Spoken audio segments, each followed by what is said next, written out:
तो फ्रेंड्स, आज के वीडियो में डीएलएड तृतीय सेमेस्टर का आपका संस्कृत विषय के जितने भी उत्तरीय प्रश्न उत्तर हैं, जो कि आपके 2016 से लेकर के 2024 तक के, यानी कि आपके 8 वर्षों में पिछले पूछे गए हैं, उन सभी को इस वीडियो के माध्यम से हम लोग देखने वाले हैं। सबसे पहला आपका क्वेश्चन आया था कि गुण संधि जो है इसका सूत्र लिखना है। तो गुण संधि का सूत्र जो होता है आपका आदगुणा होता है। नेक्स्ट था कि पितरों में कौन सा समास है, समास विग्रह भी करना था। समास विग्रह इसका हो जाएगा माता चा पिता चा। और इसमें कौन सा समास होता है, तो इसमें जो आपका होता है वो द्वंद्व समास का एक पार्ट जो होता है, एक शेष द्वंद्व होता है। आप इसको द्वंद्व समास भी लिख देंगे तब भी जो है आपका सही है। नेक्स्ट आपका है कि उपसर्ग किसे कहते हैं। तो ऐसे शब्दान जो शब्द के पूर्व में जो है जुड़कर उसके अर्थ में परिवर्तन कर देते हैं, या फिर जो है कह सकते हैं कि विशेषता ला देते हैं, और कहीं मात्र जो है शोभावर्धक भी हो सकते हैं ना।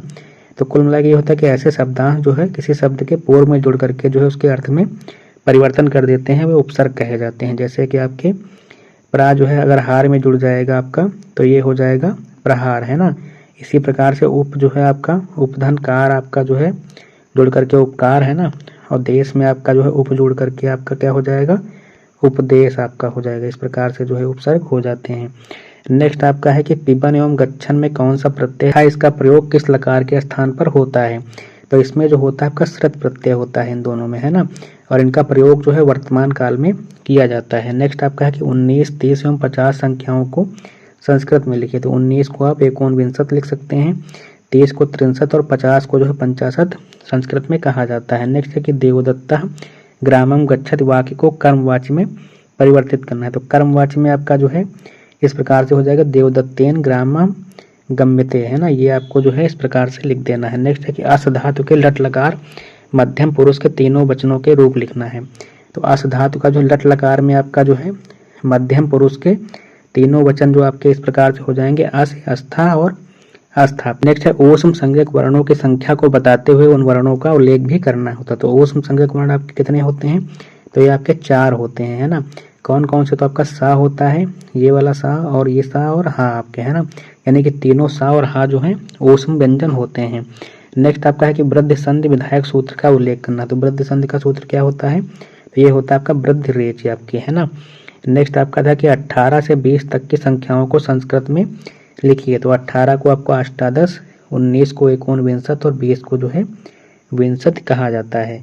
नेक्स्ट है पीताम्बरा शब्द का विग्रह कर समास का नाम लिखना है। तो पीताम्बरा में जो है आपकी कौन सा होता है, तो बहुब्रीहि समास होता है। और समास विग्रह इसका करेंगे संस्कृत में, तो ये हो जाएगा पीतम अम्बरम यस्सा, अर्थात जो है पीले हैं वस्त्र जिनके, यानी कि श्री कृष्ण भगवान, है ना। नेक्स्ट है कि अभिता परिता शब्दों के योग में से किस विभक्ति का प्रयोग होता है। तो अभिता परिता में जो आपकी द्वितीय विभक्ति का प्रयोग होगा, है ना। जैसे कह सकते हैं आपका कि ग्रामम अभिता वनमस्ति, नगरम परिता जलमस्ति। इस प्रकार से जो उदाहरण आपको लिख देना है। नेक्स्ट है कि नदी शब्द के प्रथम विभक्ति के तीनों वचनों में रूप लिखना है। तो नदी के प्रथमा विभक्ति में आपके तीनों वचन हो जाते हैं नदी, नद्यो और नद्या, इस प्रकार से, है ना। आपका नेक्स्ट है कि 19 संख्या को संस्कृत में लिखना है। तो इसको जो है एकोनविंशत या फिर 49 लिख सकते हैं। नेक्स्ट है कि नमः के योग में कौन सी विभक्ति लगती है। तो इसमें जो चतुर्थी विभक्ति का यूज होता है। नेक्स्ट है पठ धातु के लोट लकार प्रथम पुरुष के रूप लिखना है। तो लोट लकार में प्रथम पुरुष में आपके हो जाते हैं पठतु, पठताम, पठंतु। इस प्रकार से आपको जो है लिख देना है। नेक्स्ट है कि चौमासा में कौन सा समास है। तो यहाँ पर संख्यावाची है, यहाँ भी द्विगु समास हो जाएगा आपका। नेक्स्ट है कि क्रा धातु का लिट लकार का रूप लिखना है। तो लिट लकार में आपके जो है आपका हो जाएगा करिष्यति, करिष्यता, करिष्यन्ति, करिष्यसि, करिष्यथा, करिष्यत, करिष्याम, करिष्यावा, करिष्यामा। इस प्रकार से जो है ये हो जाते हैं। नेक्स्ट एक संस्कृत में कारक के कितने भेद होते हैं। संस्कृत में कारक जो होते हैं आपके 6 होते हैं। कौन कौन से, कर्ता होता है, कर्म, करण, संप्रदान, अपादान और अधिकरण, यही आपके 6 कारक होते हैं। नेक्स्ट है असंबद्ध सर्वनाम शब्द के प्रथम विभक्ति के तीनों वचनों में रूप लिखना है ना। तो इसमें आपका जो होता है प्रथम विभक्ति में होता है अहम, आवाम, वयम आपका। नेक्स्ट है कि त्याज न धैर्य विधुरे अपि काले श्लोक का जो है अर्थ लिखना है आपको। यानी कि इसका अर्थ हो जाएगा कि संकट काल में भी धैर्य को त्याग नहीं करना चाहिए, है ना। इस प्रकार से इसका अर्थ हो जाता है। नेक्स्ट है कि अनुगमनम में कौन सा उपसर्ग है। तो इसमें अनु आपका जो है उपसर्ग दिया गया है। नेक्स्ट है कि दातुम में कौन सा प्रत्यय है। तो दातुम में आपका तुमुन प्रत्यय होता है ये। नेक्स्ट है कि गोहितुम में कौन सा समास है। तो इसमें तत्पुरुष समास आपका हो जाएगा। दीर्घ संधि का सूत्र, तो इसका होता है आकाश समवर्णे दीर्घा, इसका सूत्र हो जाता है। नेक्स्ट है सह, साकम, समम, सार्धम शब्दों के योग में किस विभक्ति का प्रयोग किया जाता है? तो इसमें आपकी जो होती है तृतीया विभक्ति होती है। यहाँ ये शब्द जहाँ पर होंगे आपको तृतीया विभक्ति का प्रयोग करना होता है। नेक्स्ट है कि न्यायात पथम प्रविचलंत पदम न धीरा, यानी कि जो सज्जन पुरुष या फिर धीर पुरुष जो होते हैं वो न्याय के मार्ग पर चलते हुए कभी भी विचलित नहीं होते हैं। नेक्स्ट है कि 21 संख्या को संस्कृत में लिखिए, तो इसको लिख सकते हैं 1 है ना। नेक्स्ट है कि सत्याध्यायी शब्द में कौन सा समास प्रयुक्त होगा आपका? तो इसमें आपका द्विगु समास हो जाएगा, संख्यावाची है। या नेक्स्ट है कि अस्मद शब्द के द्वितीय विभक्ति के तीनों वचनों के रूप लिखना है। तो द्वितीय विभक्ति में आपके हो जाएगा मा, मावाम, अस्मान। नेक्स्ट है कि प्रारब्ध मुत्तमंजनाम न परित्यजन्ति, श्लोक का जो है अर्थ बताना है, यानी कि उत्तम प्रकृति के लोग एक बार कार्य जो है आरंभ करके उसका परित्याग नहीं करते हैं। नेक्स्ट है कि युष्मत शब्द के प्रथमा विभक्ति के तीनों वचनों के रूप लिखना है। तो आपके हो जाएंगे तुम, यूयाम, यूयम, इस प्रकार से इसके वचन हो जाते हैं। नेक्स्ट है कि श्याम बुद्धिमान लड़का है, वाक्य का संस्कृत में अनुवाद कीजिए। फिर जगह श्यामः बुद्धिमानः बालका अस्ति। नेक्स्ट है कि पितरो शब्द का समास विग्रह समास का नाम लिखना है। तो इसमें आपका जो है द्वंद्व समास आपका हो जाता है, और इसको जो है कि इस प्रकार से लिखेंगे तो आपका हो जाएगा माता चा पिता चो। यहाँ पर कौन सा होता है इसका भी पाठ?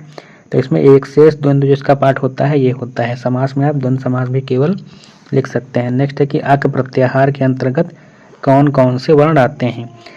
तो अक में आपके जो होते हैं, प्रत्याहार में आपके आ, ई, उ, री, ली 5 वर्ण जो है इसमें आते हैं। नेक्स्ट है कि गुरु शब्द के सप्तमी विभक्ति के सभी वचनों के नाम लिखना है। तो इसमें सप्तमी विभक्ति में आपके हो जाएंगे गुरो, गुरुवो और गुरुस जो है इसका हो जाता है। नेक्स्ट है कि नायक का संधि विच्छेद कीजिए तथा संधि का नाम लिखिए।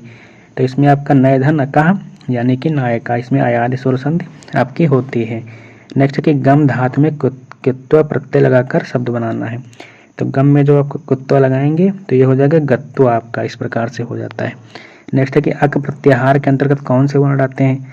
तो इसमें कौन से आएंगे? तो आ, ई, उ, री आपका यहाँ पे होगा। जैसे अभी आपने ऊपर यहाँ पे देखा कि अक में जो है आपके 5 वर्ण इस प्रकार से आते हैं, है ना। नेक्स्ट आपका है कि गम धातु में कोई 2 उपसर्ग लगाकर शब्द बनाना है।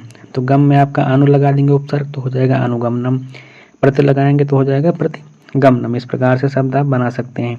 नेक्स्ट है कि पितृ शब्द रूप पंचमी विभक्ति के तीनों रूप लिखना है।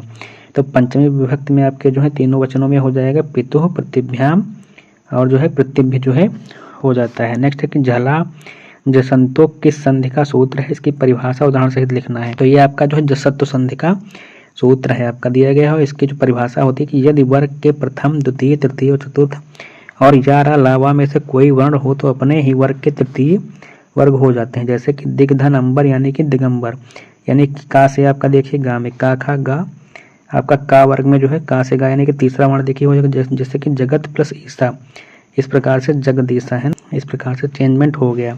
नेक्स्ट है असधातु लंग लकार का रूप उत्तम पुरुष के तीनों वचनों में लिखना है। तो इसमें हो जाता है आसम, आसु और आसम आपका। इसी प्रकार से है कि अभी उपसर्ग लगाकर कोई 4 शब्द बनाना है।